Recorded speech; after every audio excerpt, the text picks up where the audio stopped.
Good morning class 11th student. बेटा पिछले lecture में हमने देखा था कि अगर दो सदिश हमारे पास हैं तो उनको हम किस तरह से जोड़ सकते हैं। तो उसमें हमने त्रिभुज का नियम देखा था, समांतर चतुर्भुज का नियम भी हमने वहाँ पर देखा था कि किस तरीके से हम उसको योग कर सकते हैं। अब देखते हैं कि ये जो हम योग करते हैं ये कुछ नियम को फॉलो करता है, ठीक है। तो ये कौन से नियम को फॉलो करता है ये हम देख लेते हैं। तो फर्स्ट है आपका सदिशों के योग का क्रम विनिमय नियम। क्रम विनिमय नियम किसे बोलते हैं? जैसे कि क्रम विनिमय नियम होगा बेटा कि a प्लस बी किसके बराबर हो जाता है? b प्लस a के। अगर यहाँ पर मैंने a की वैल्यू 2 रख दी, b की वैल्यू 1 रख दी, है ना, और यहाँ पर भी b की वैल्यू 1 है और a की वैल्यू 2 है, तो दोनों का आंसर कितना आ जाएगा? 3 = 3।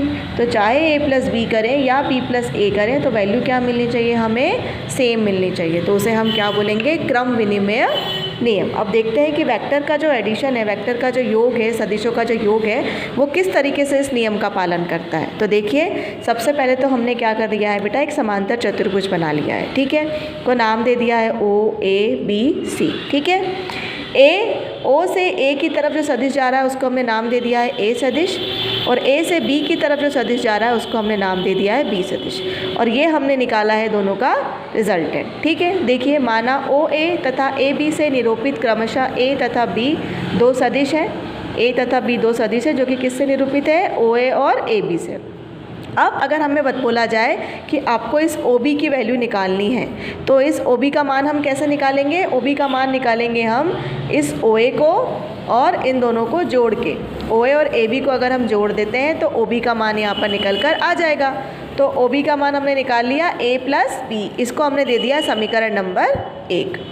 अब समांतर चतुर्भुज OABC को पूरा किया OABC को हमने, तथा OC जो होगा बेटा, OC किसके बराबर हो जाएगा? AB के बराबर हो जाएगा, ठीक है। तो OC की वैल्यू कैसी हो जाएगी? जैसे हमने किसकी वैल्यू निकाली थी? OC की अगर वैल्यू निकालें तो OC बराबर हो जाएगा AB के। तो वही सदिश यहाँ पर भी वर्क करेगा जो कि यहाँ पर वर्क कर रहा था। तो OC किस सदिश के बराबर हो जाएगा? B सदिश के बराबर हो जाएगा यहाँ पर। तो देखिए OC बराबर में AB बराबर में B सदिश।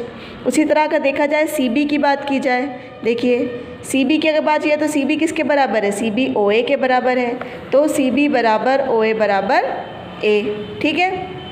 इसी प्रकार OB की बात की जाएंगे तो OB किसके बराबर हो जाएगा? OB अगर हमने पहले देखा था तो नीचे वाले त्रिभुज की हमने बात की थी। नीचे वाले त्रिभुज में जो OB था वो OA और AB से मिलकर बना हुआ था, उसका रिजल्टेंट दिखा रहा था।